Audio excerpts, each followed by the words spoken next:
Good day. Today is yet another day in the history of Ukraine's offensive in Zaporozhye and southern Ukraine. And from what I can see, the situation remains much as always. There were reports earlier today of a Ukrainian attack in the Orekhov area, south of the town of Orekhov, which Ukraine controls. The Russians are now talking about a change of tactics. They say that instead of trying to advance with tanks and infantry fighting vehicles, Ukraine moves its infantry close to the front lines. The infantry dismounts, it advances. Ukrainian artillery advances with them to try to cover the infantry as they advance towards the Russian lines.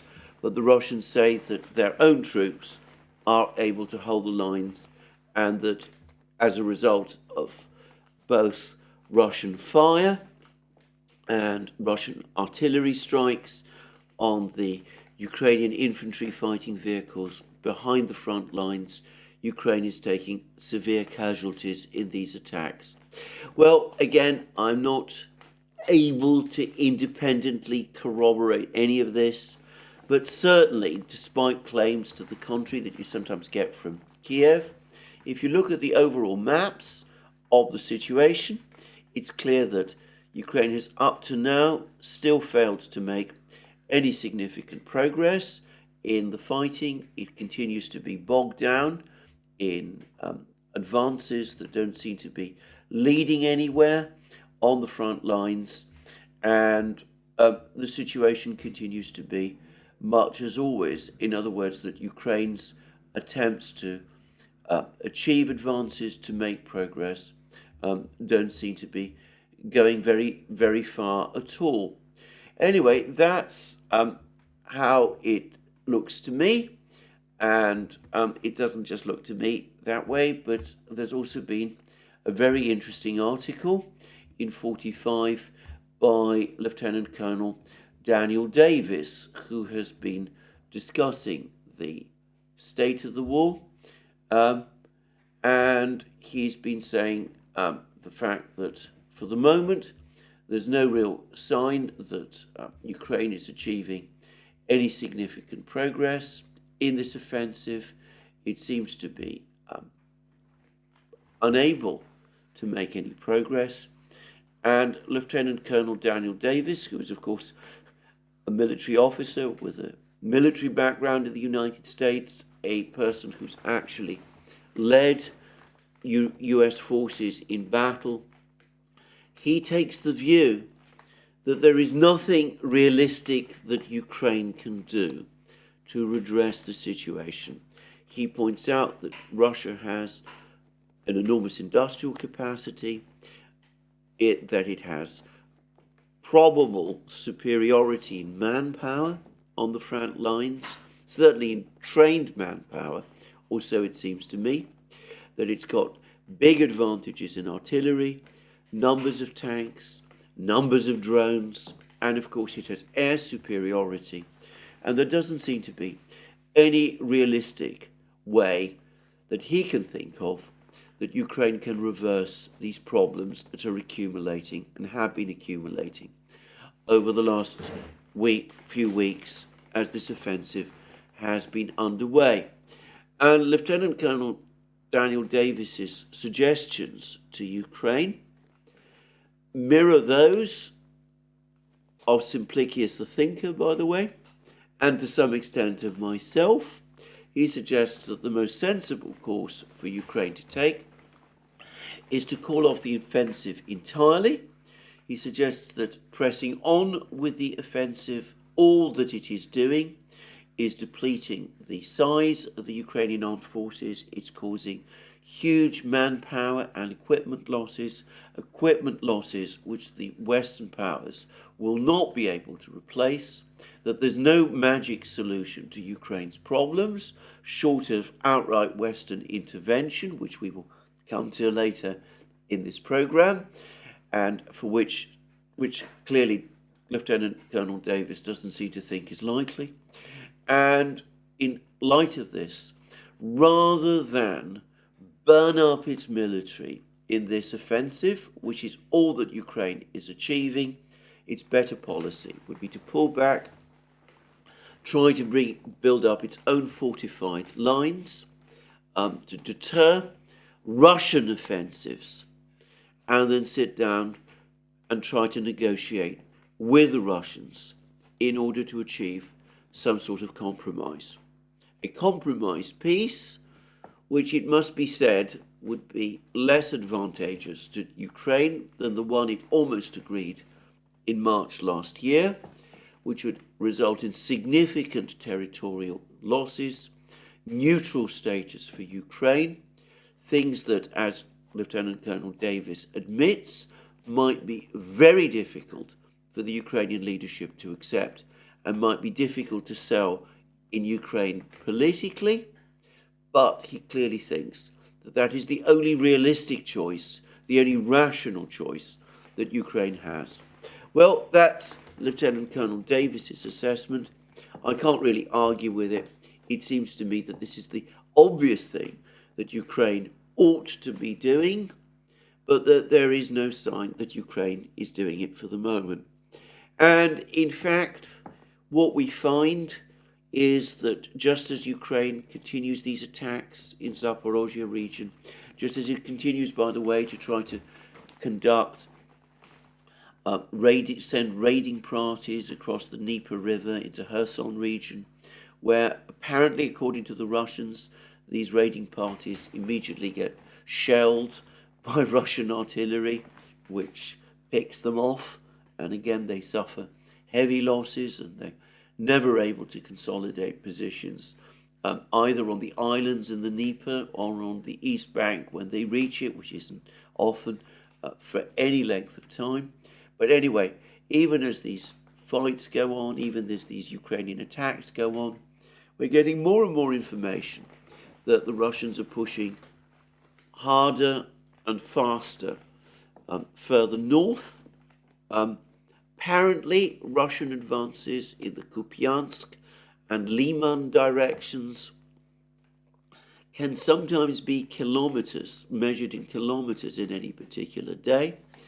There's some reports that put the Russians very close now to Kupiansk. They sort of reached the industrial area of Kupiansk some weeks ago, but as I understand it, they're now advancing to the more metropolitan residential areas.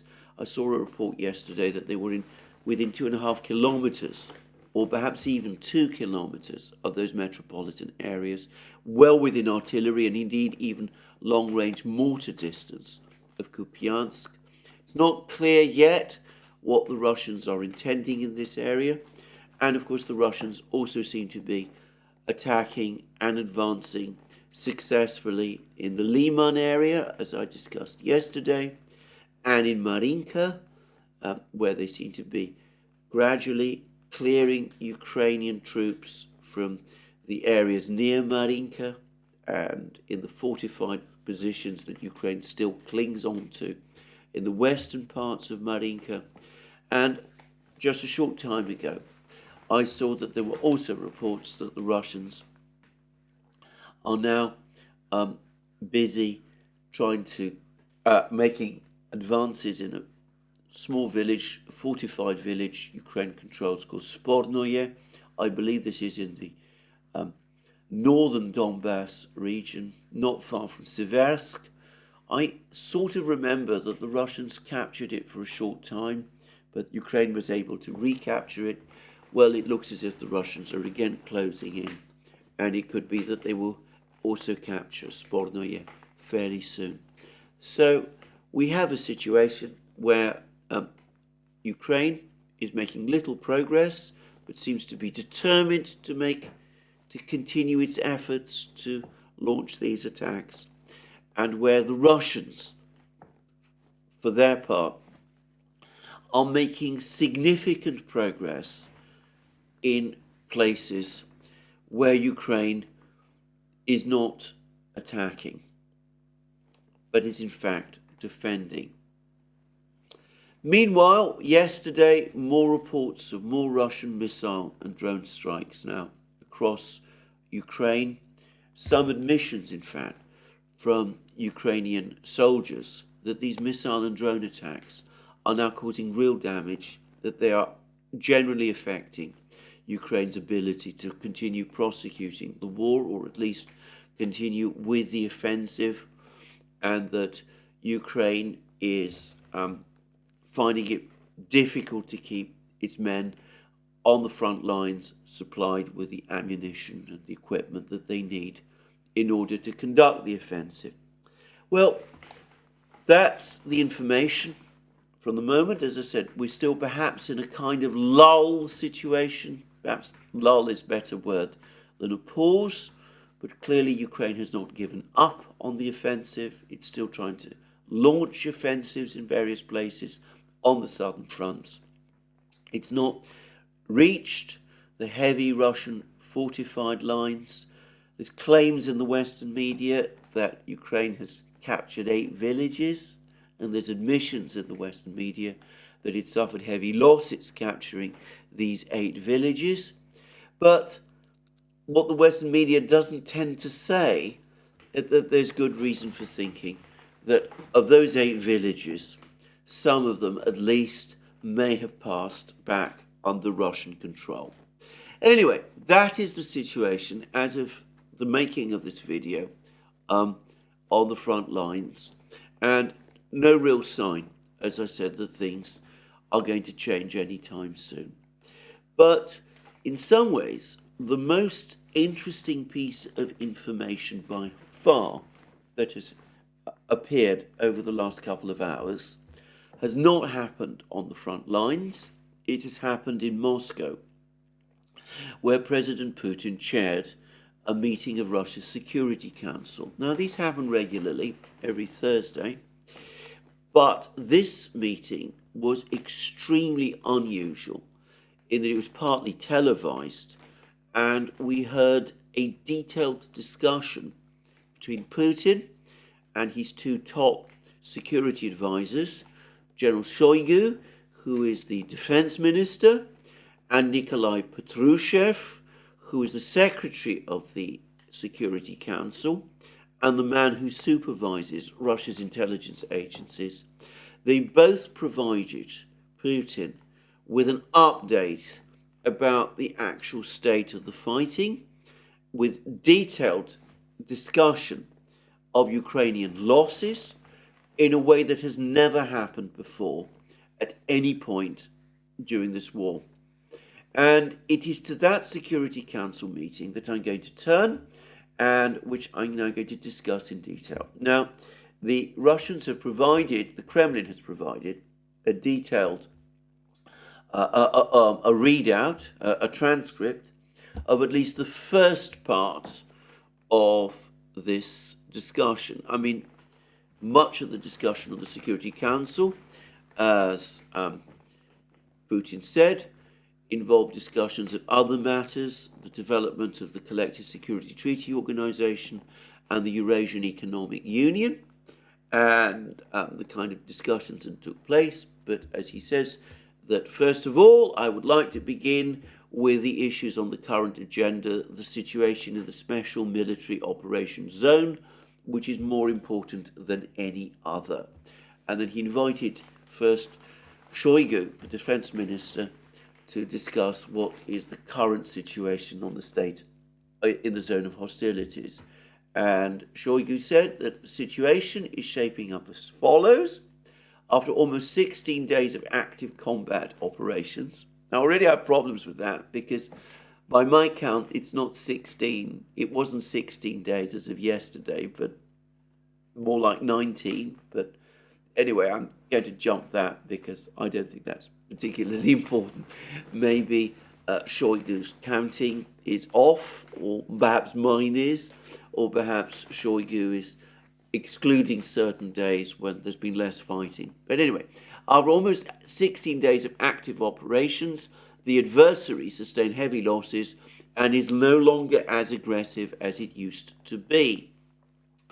Right now, it is regrouping and bringing its decimated units up to strength. Forces that could later mount an offensive are being drawn from various units and battalions.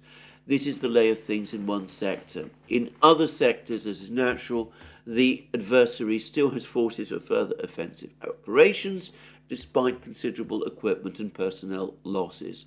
Apart from that, we observe attempts to evacuate destroyed or damaged equipment in certain sectors. They do not succeed everywhere, and yet such attempts continue. Of course, preparations are in progress for further offensive actions on our part as well. Now, note the last point, that Ukraine obviously is planning further offensive operations, but so it turns out is Russia, and that comes from Shoigu, Russia's defense minister. Anyway, then Putin turns to Patrushev, the intelligence chief, and asks him to provide a summary of Ukrainian losses as of the period of the offensive. And Patrushev says, we keep tabs on the adversary's lost equipment in accordance with your instructions, and receive information from the Defense Ministry, the Border Service of the Federal Security Service, that's the FSB, the Military Counterintelligence Department of the Federal Security Service, again that's the FSB, the Russian National Guard. We compare the data and reduce them to a common denominator. So there's an analysis carried out within Patrushev's personal office of all the data that's coming in from the various parts of the intelligence community, the Russian intelligence community, and they compare all the various figures, they whittle them down, they find out where there's been double counting, and then he goes on to say, we have looked at this information more attentively since June 4th, because the armed forces of Ukraine announced they have started an offensive. Now, this is an important point to understand, because we've had the figures for Ukrainian losses that have been coming from the Russians up to now are those which have been provided by the Russian Ministry of Defense. And those are the losses that people who comment about this war have been working with. But now we have a different assessment of losses provided by another department of the Russian government. This is Patrushev's office, and he's collating together, he's bringing together all of the assessments of Ukrainian losses made by the different parts of the Russian intelligence community, including the intelligence departments of the Ministry of Defense, and he's coming up with this assessment of losses, which is very close to, but not identical to, the one from the Russian Ministry of Defense. And he says this, he says, as of today, we have the following statistics. From 4th June to June 21st, we destroyed 246 tanks, including 13 Western tanks. So 13 Leopard 2s, I said between a dozen and a score. It seems that it's 13, more than a dozen. As well as 559 armoured combat vehicles and armoured cars. Of this number, we have destroyed 152 infantry fighting vehicles, including 59 Western models. Now, the 59 Western models is interesting. He doesn't break them down. He doesn't tell us what proportion of those were Bradleys, for example. I have heard that it might be around 20. And he says, the Russians have also destroyed 443 other combat vehicles. We have destroyed 279 field artillery systems and mortars, including 48 Western systems. We have destroyed 42 multiple launch rocket systems. That's a huge number. 2 surface-to-air missile systems, and that is, we know one case when IRIS-T was destroyed, but apparently there's been another similar system also destroyed, but he doesn't give us great details.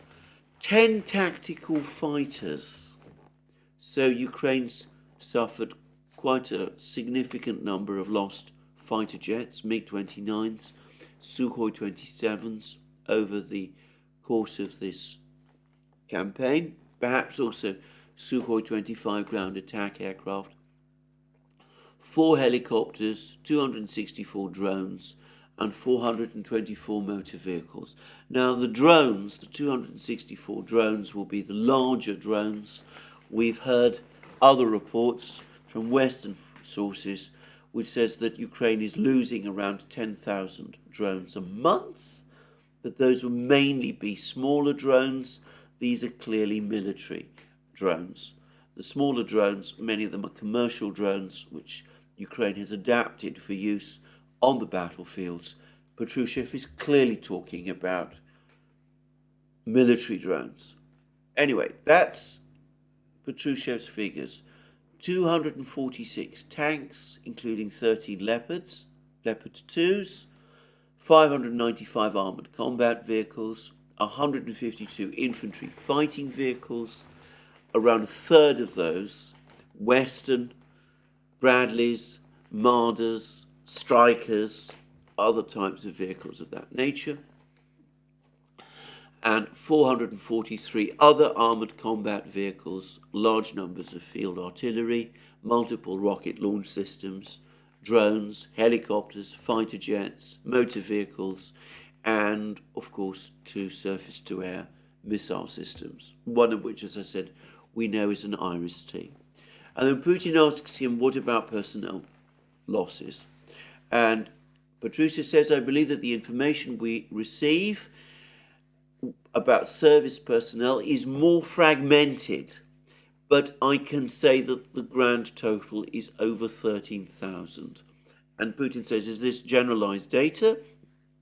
And Patrushev says, yes, this is generalized data. Our agencies report that the grand total is over 13,000. Now, I ought to say that Mikhail Valterson has also provided certain guesstimates of his own about Ukrainian losses over roughly the same period as the one that Patrushev is talking about. And it's interesting because it is almost exactly the same. Valterson says that his calculations, my approximation of Ukrainian losses for the June offensive up until now on all fronts are around 750 killed in action, wounded every day, 10 to 12 tanks lost every day, 25 to 30 infantry fighting vehicles, APCs, lost by Ukraine every day. And that gives total Ukrainian losses for the period of the offensive. These are Valterson's calculations. 15,000 killed in action, wounded, 200 to 240 tanks, 500 to 600 infantry fighting vehicles and armoured personnel carriers. Now, consider this. Patrushev says 13,000 losses, dead and wounded, Ukraine has lost over the course of the fighting. Valterson says 15,000. Interestingly, Valterson spoke about the fact that both sides are inflating the losses that they've inflicted on the other side. But as we see, he's actually come up with a slightly higher figure for personnel losses by Ukraine, 15,000, than Patrushev has, which is 13,000. Valterson estimates Ukraine has lost 200 to 240 tanks. This is very close to the 246 tanks that Patrushev says, and Valterson estimates 500 to 600 infantry fighting vehicles, armoured personnel carriers, and we see that Patrushev has come up with almost exactly the same figures. 595 armoured combat vehicles and armoured cars, of which 152 were infantry fighting vehicles. So we can see that Valterson's calculations actually match Patrushev's surprisingly closely. Now, Valterson is, of course, somebody with a military background. He's been looking at all the pictures, at all the films, all the photographs. Patrushev's team has done the same. Both have come to essentially identical figures. In fact, as I've said, on personnel losses, contrary to what Valterson perhaps expects, Patrushev is actually being slightly more conservative than Valterson. Now, of course, Patrushev has far more information, far more data to work with than Valterson does. He's got the entire Russian intelligence community working for him. I have to say that Valterson is coming up with similar figures as Patrushev. It's perhaps somewhat to Valterson's credit, but the fact that we have two sets of guesstimates from two different sources which appear to match up ought to give us some confidence that we're in the correct ballpark of losses that we can, Ukrainian losses that we can see. Anyway, then Shoigu asks about deliveries of Western equipment, and Shoigu then provides the information. He says, regarding, this is from Shoigu, the defense minister, regarding current and planned military equipment deliveries, the West plans to supply 250 tanks, including 120 Leopards and 31 Abrams tanks throughout 2023. There are also 95 T-72 tanks that they have scraped together from all over the world. That is what we know about planned deliveries. Now, notice that Shoigu talks about Leopards. What he doesn't make clear is that of these 120 Leopards that are going to be delivered to Ukraine, 100 are Leopard 1s. Only another 20, apparently, will be Leopard 2s. Those 20 Leopard 2s will make up, eventually, for the losses that Ukraine has already suffered, but the other tanks that are going to be supplied are Leopard 1s of an older generation. And then he then goes on to say, Shoigu goes on to say, there are plans to deliver 983 armoured combat vehicles throughout 2023. In all, 822 vehicles, the bulk of the shipment, including 750 40 Western models, is set to arrive during the third and fourth quarters. And that, in other words, means that most armoured combat vehicles that have been supplied by the West have not yet reached Ukraine. They'll be arriving in the autumn and winter. And then he goes on to say, Shoigu goes on to say, we can see that all arsenals accumulated by the Soviet Union and countries of the former socialist bloc have now been virtually depleted. We can say the same about former Ukrainian resources. So he says that the West has run out of ex-Soviet equipment it can supply to Ukraine. They've been able to cobble together another 95 T-72 tanks, but from this point on, it's basically finished. From now on, it'll be Western equipment that they're going to be obliged to supply. And then he says the intention is to deliver 273 155mm artillery systems throughout 2023. And then this is the clincher. This is more than 2 times less than had been delivered so far. So the West is going to supply Ukraine with 273 155mm artillery systems throughout 2023. But actually, the reality is that the quantity of guns, 155mm guns, that is being supplied by the West is now dwindling. They can't keep up the supply. They've already given to Ukraine most of the guns that they have. They're running out of guns.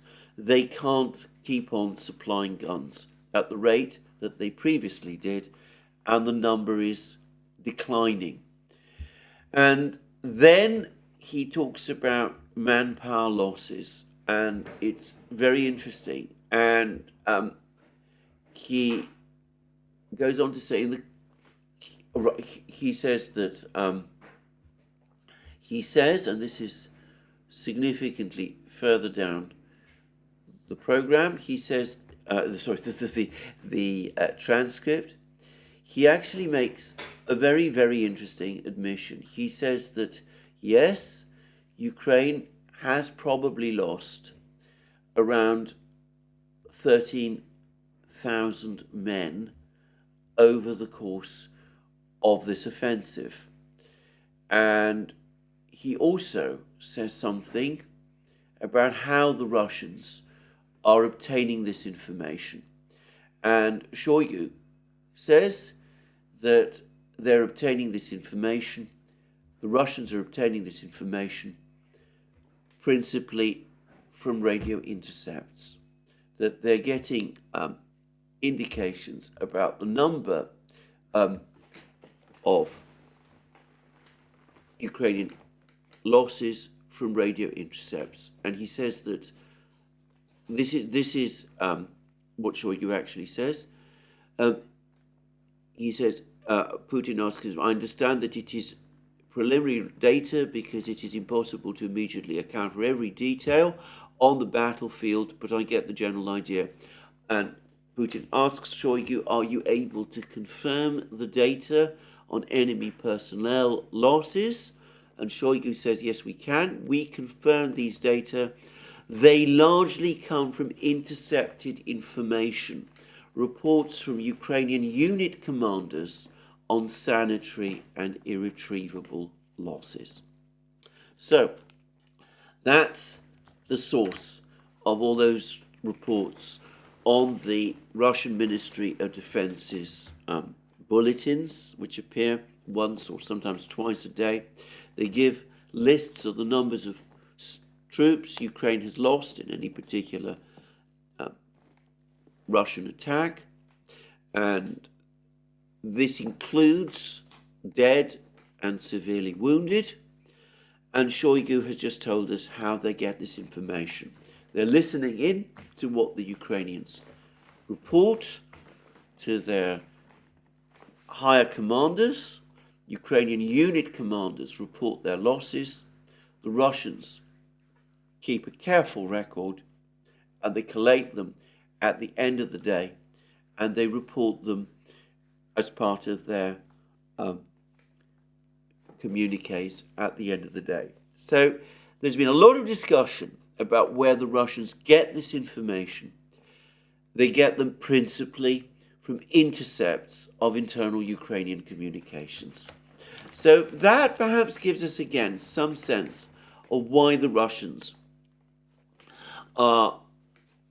apparently think that their information here is reliable, reasonably reliable, and given that Shoigu has basically told us that this information is coming from Ukraine itself, well, we can see why it is to some extent, to a great extent, matching up with what we're seeing on the ground.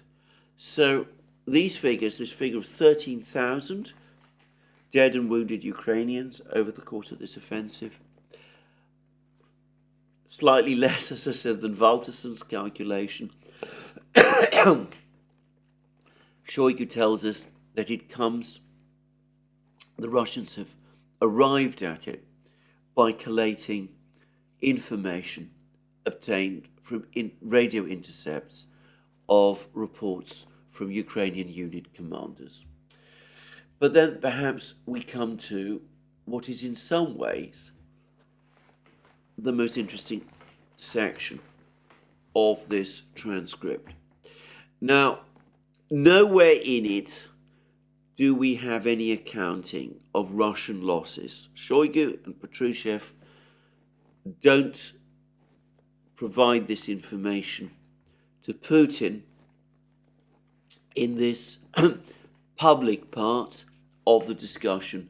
Probably they did in private, but the Russians are very, very careful when they release information about their total losses. Now, there's no doubt that their losses have been rising over the course of this offensive, that their losses are heavier than they were. Mediazona and the BBC, I believe, are now putting total Russian losses, total confirmed Russian fatalities at around 22,500, which I think is probably roughly in the correct ballpark. But of course that is in terms of the entire conflict.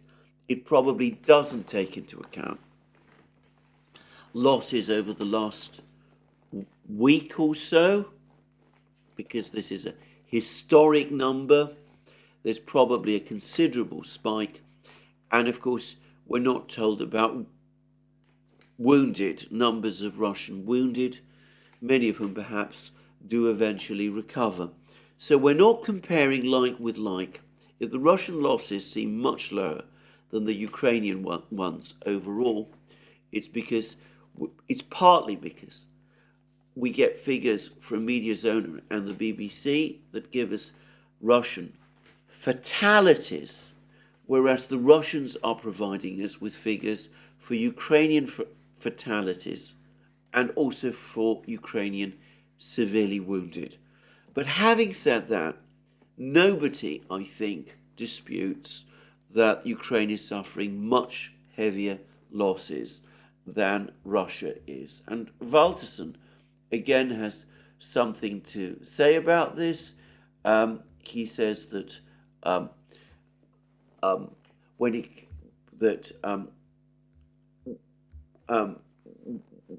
one way of my basic assumption, quoting from Valtersen now, is that both sides are partly right when it comes to enemy losses, even though grossly overestimated.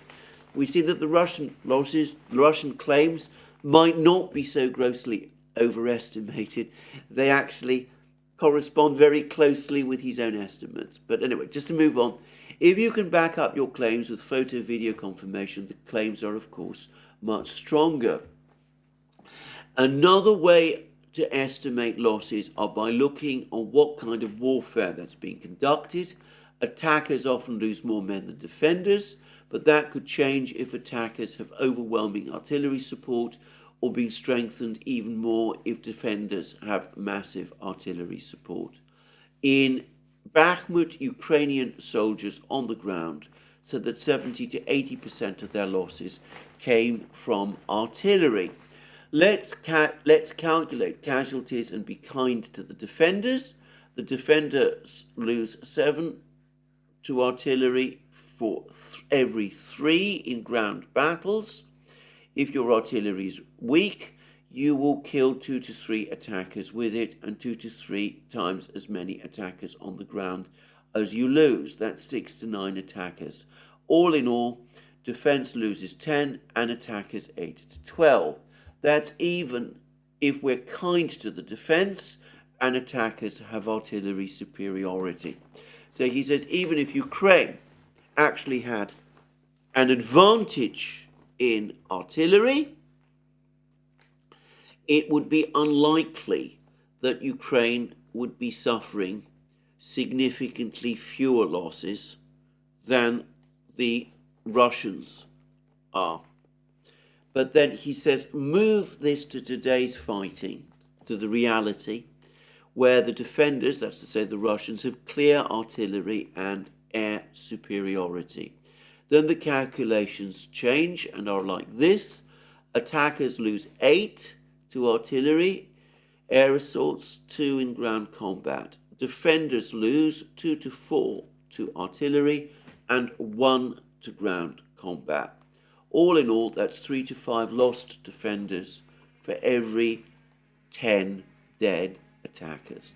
So Valterson is saying that Russian losses can be no more than half to a third of Ukrainian losses, given that the Russians have superiority in artillery and air power. And that's just assuming, of course, that the troops on each side are roughly comparable in their effectiveness, which, by the way, I think is almost certainly a wrong assumption. So he accepts that Russian losses are at most half of Ukrainian, probably significantly less. And I'm going to suggest actually probably less even than Valterson imagines, because I get the sense that Russian troops are much better trained than Ukrainian troops on this battlefront. I'm not going to go into the details of why I think that. We'll come to that in a moment. And of course, they're also fighting from fortified positions, which the Ukrainians are trying to storm. So I think that Valterson is probably overestimating Russian losses, even as his estimates of Ukrainian losses turn out to be roughly the same as the Russian ones. Just saying. But then we come, as I said, to Shoigu's discussions about the Russian build-up.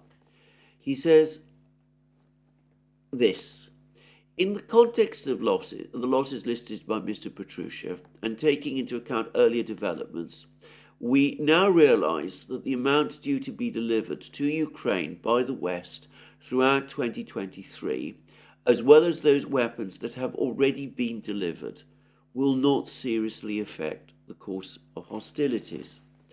Most of the armoured vehicles and fighting vehicles belong to the previous generation, or even an earlier generation. On the one hand, their armour is weak and ineffective compared to modern equipment. We do not see any threats here, all the more so as we are actively accumulating reserve equipment and service personnel. And he is right. The West has supplied Ukraine with a small number, limited number of Leopard 2s and Challenger 2s. These are more modern tanks with heavier armour, but we see that they do burn on the battlefields. But the bulk of the tanks that are coming, the largest quantity of Western tanks that's coming, are going to be Leopard 1s with armour and artillery systems developed in the 1950s. The armour is thin, the guns are light by modern standards. They are not a match for the kind of tanks that the Russians are equipping their forces with today. And the same is true, increasingly, of other equipment that Ukraine is also getting. Simplicius the Thinker, by the way, has a good discussion of this on one of his recent blog pieces. And then he talks about the scale of the Russian build-up. Regarding the effort to form reserves by recruiting service personnel for service under contract, I can report that as of today, in fact, as of this morning, we recruited 114,000 people as contractual enlistees and an additional 52,000 volunteers. Volunteers must get adequate training. I would like to note that these volunteers are very motivated. They're eager to enter combat, but we cannot send them into battle, primarily because there is no urgent need to do this. They must get serious training, and this is what they're actually doing right now at 8 training ranges. And we have 645 instructors involved, all with combat experience, plus graduates from our military academies, also working with these volunteers. Together they form well-trained military units, and so we cannot refer to them simply as volunteers anymore. So what Shoigu is saying is that the Russian army has taken on 114,000 contractual enlistees. These are men who have signed up for several-year contracts with the Russian armed forces and who will be inducted into the Russian armed forces. He doesn't say over what period, but it's clear that he means over the course of this year, since the start of this year. And there's also 52,000 volunteers who've agreed to sign up for the period of the special military operation. And they're being trained up as well into units, proper units, which will be equipped to fight in this special operation. And they've been trained to the same level as Russian regular troops. And then he goes on to say, we are building up reserves within our Army Corps. We have added 5 regiments to the 1st and 20th Tank Armies. Everything is proceeding according to plan. By the end of June, that's a few days away now, we will complete the effort to create a reserve army, and the initiative to form an army corps will be completed in the near future also. 5 regiments are already 60% ready, including in terms of both manpower and equipment. I have listed military equipment received by our adversary, including from Western countries. To create these 2 armies and an army corps, the 1st and 20th Tank Armies and an army corps, we have supplied them with 3,786 pieces of equipment, and this was just for an army, the Army Corps, and 5 regiments of the 1st and 20th Armies. So 2 armies and 1 Army Corps between them have received 3,786 items of equipment, but the implication is that the rest of the army, the existing army, is getting large amounts of equipment as well. And he says, to give you a clear picture, we are recruiting 1,336 people per day on average as contract enlistees, which basically means a new regiment every 24 hours. As for military hardware, we are receiving about 112 units on average every day. He doesn't explain what units mean, but presumably it's tanks, armoured vehicles, perhaps guns. This includes both upgraded and new equipment. This goes to say we have gathered substantial momentum and do not expect to hamper our efforts to create this reserve. So, what Shoigu is saying is that by the end of June, Russia will have 2 tank armies and an army corps ready, a reserve force.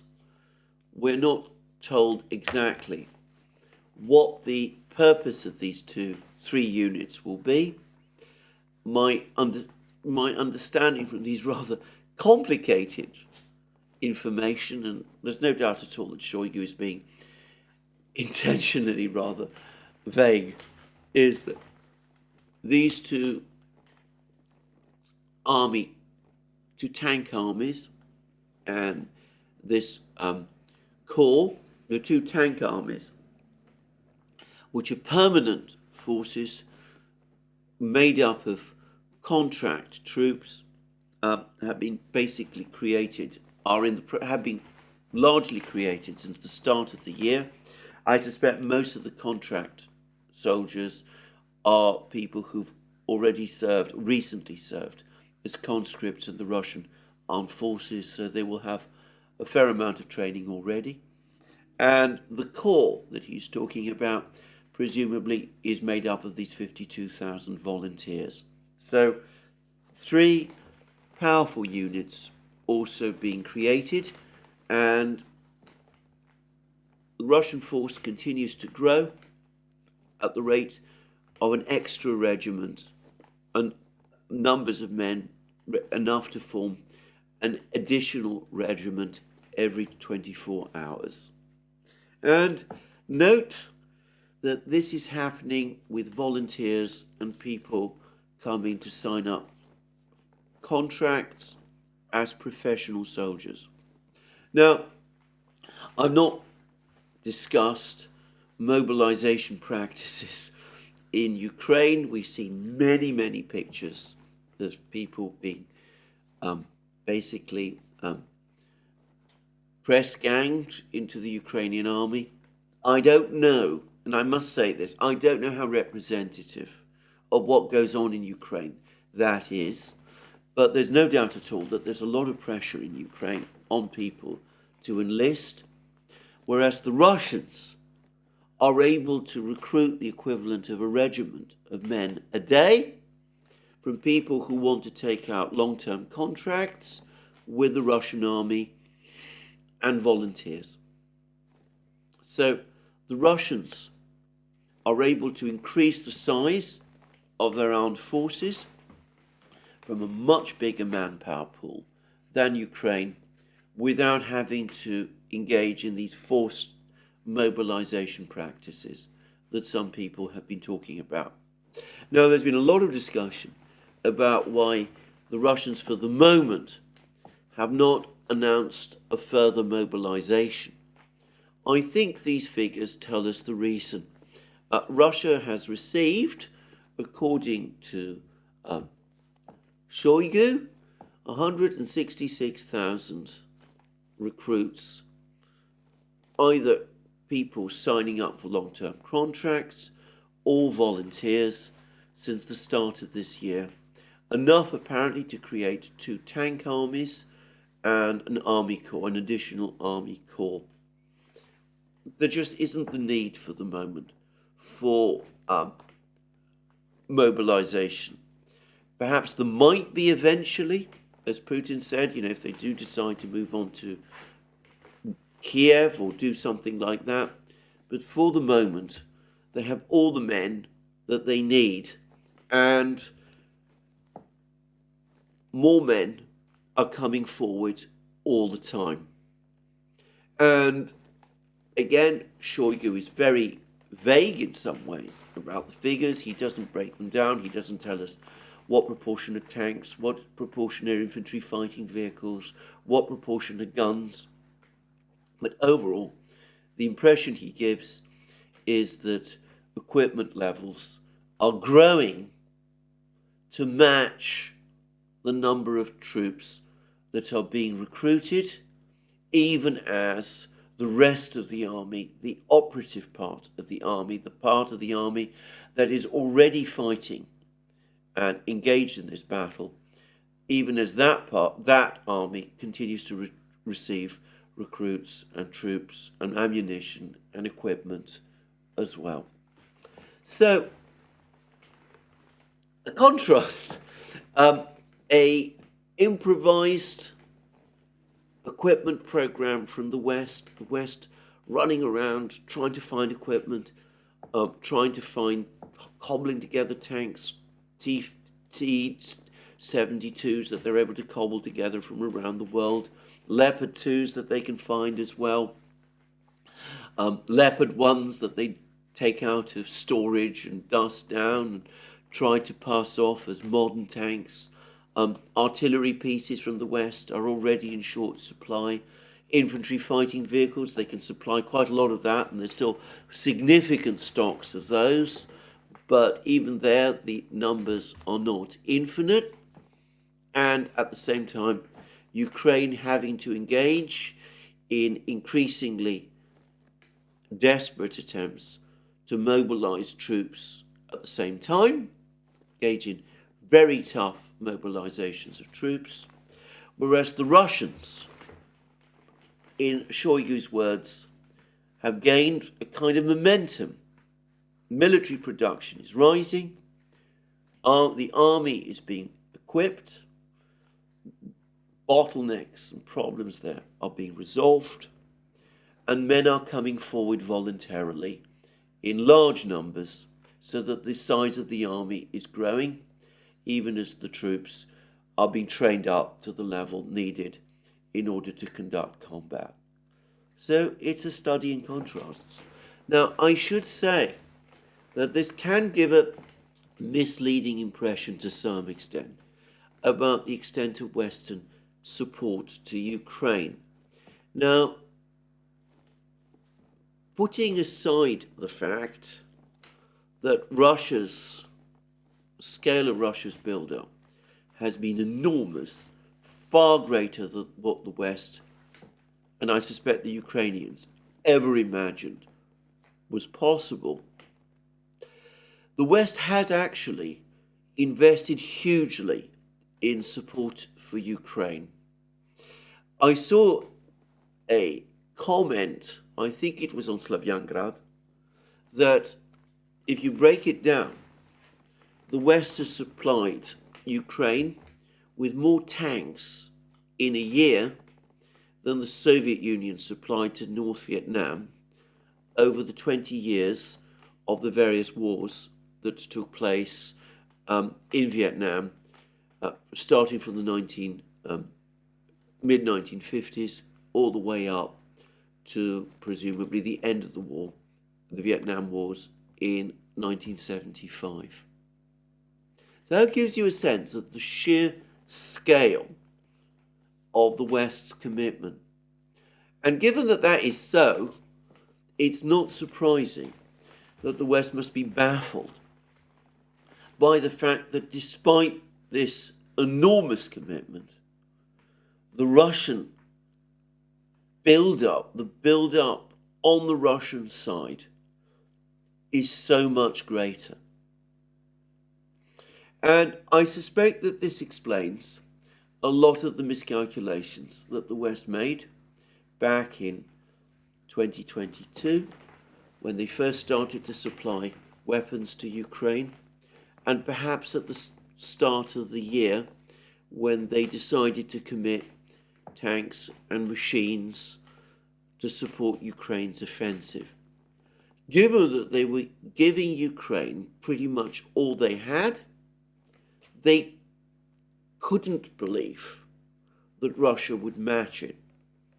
And in fact, if we believe Shoigu and all the facts on the ground so far appear to confirm that he's right,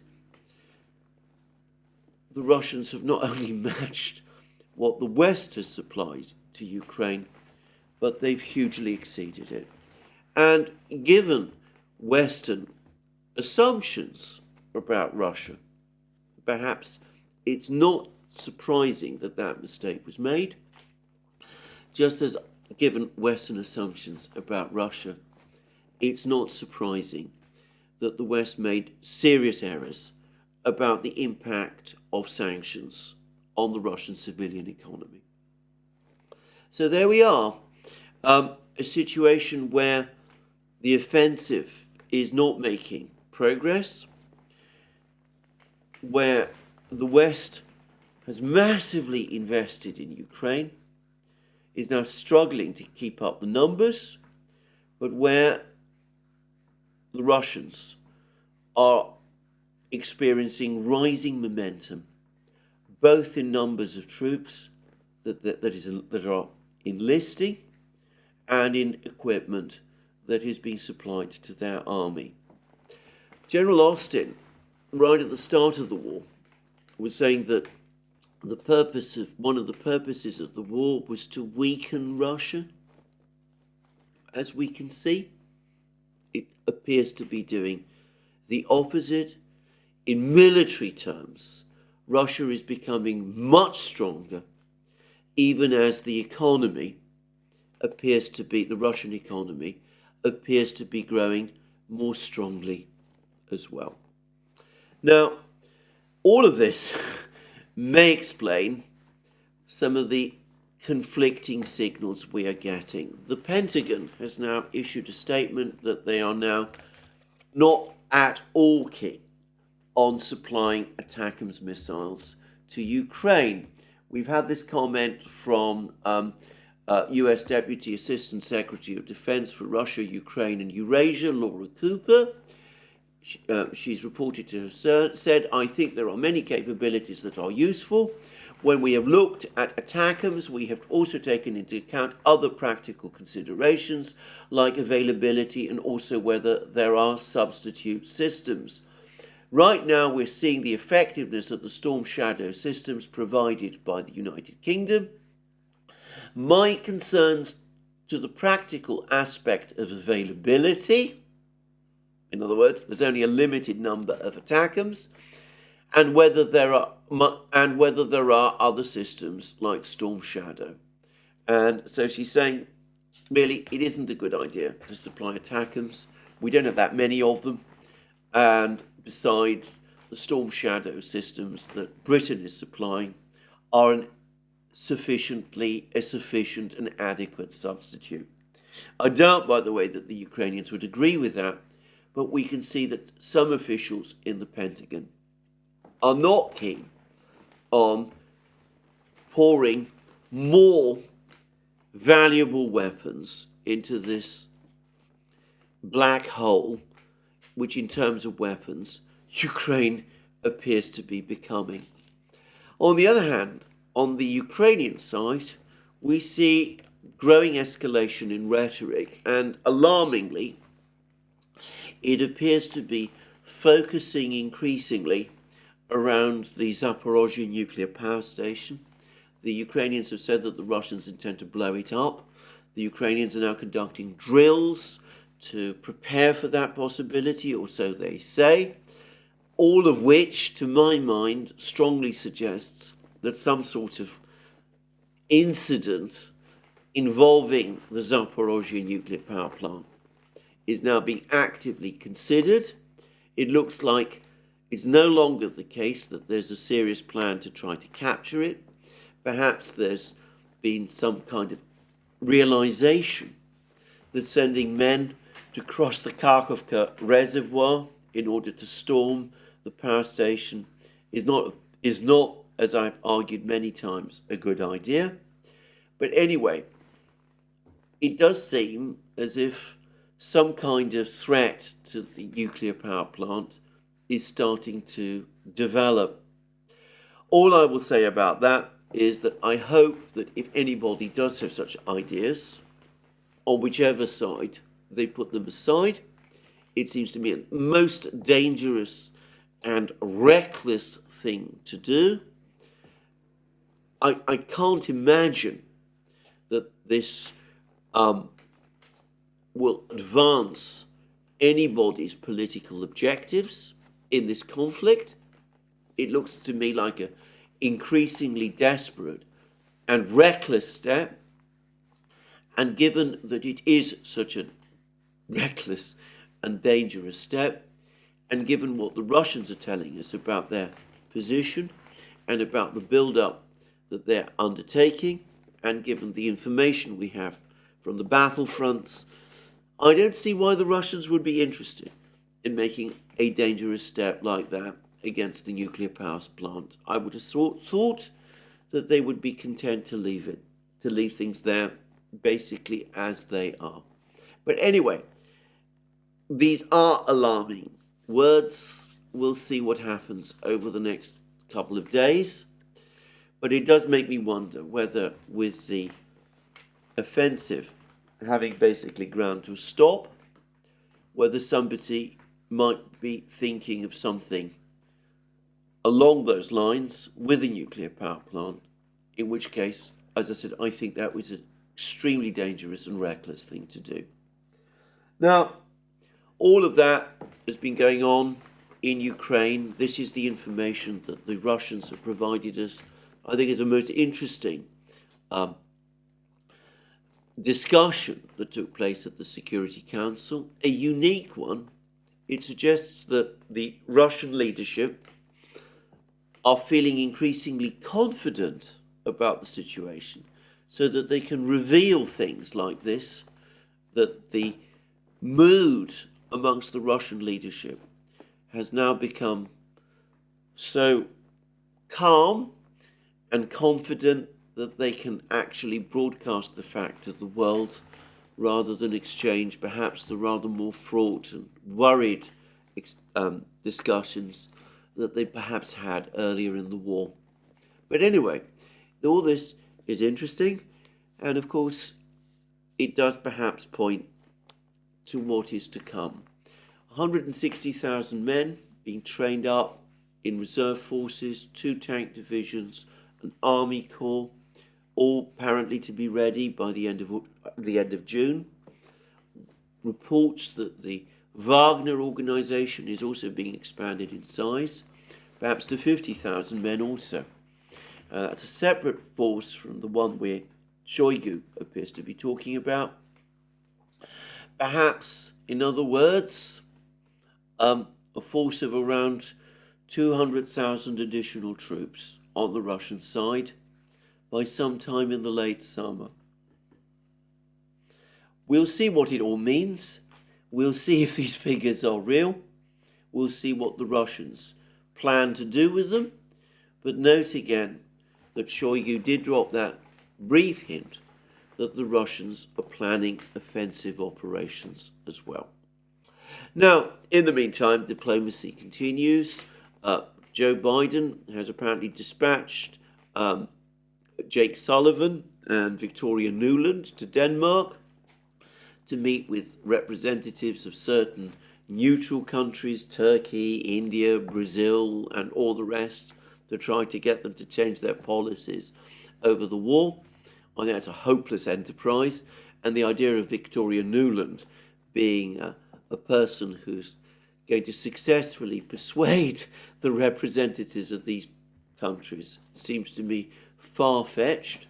But perhaps more importantly, President Biden and the leadership of the United States have been pulling out the stops in connection with Prime Minister Modi of India's visit to Washington. And they've been giving him pretty much everything he's wanted. So there's been comments about the extraordinary number of systems that the United States is prepared to provide to India, Predator drones, all kinds of things, it seems that we're being told that India is going to be provided with sophisticated systems that it had been denied up to this point. And why is the United States trying to do that? Well, of course, they want to consolidate their de facto, or at least what they would like to become, a de facto alliance with India against China. And they're also no doubt wanting to try to persuade India to draw India away from Russia. I'm going to suggest that Prime Minister Modi, who has come across to me increasingly as an extremely canny politician, I think he's going to be very pleased by this visit, and he's going to say to himself that at the moment he's getting the best of all worlds.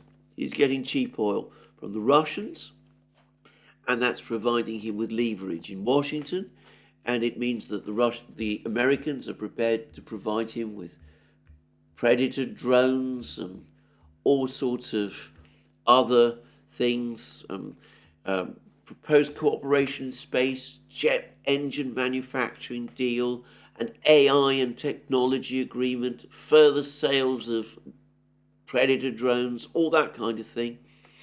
And at the same time, so he gets the oil from the Russians, he gets all this technology from the Americans.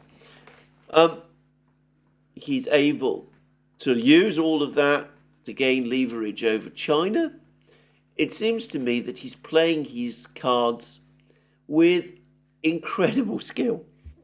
And the fact that he looked extremely pleased with the progress of his visit to Washington doesn't surprise me at all.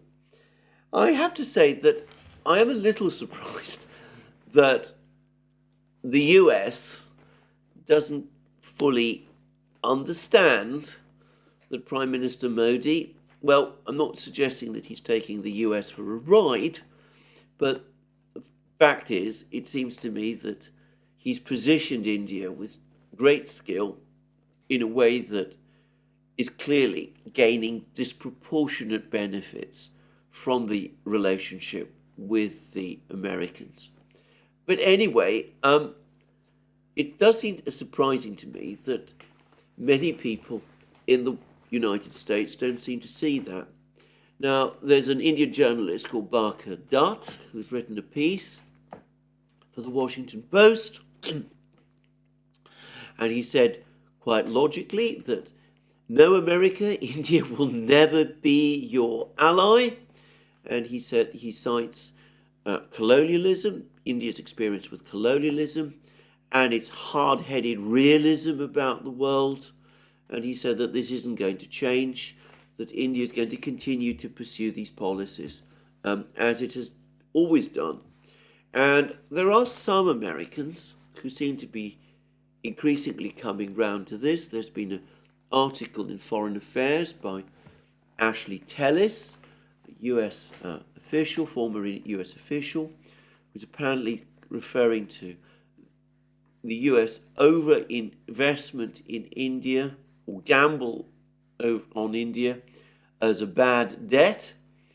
And at the same time, and Tanvi, and overall, it does seem to me as if though there are some Americans who seem to have seen through this, and there are Indian journalists who seem to be warning them about this, nonetheless, the United States goes on pursuing this relationship with India, however cross or annoyed they are with Prime Minister Modi.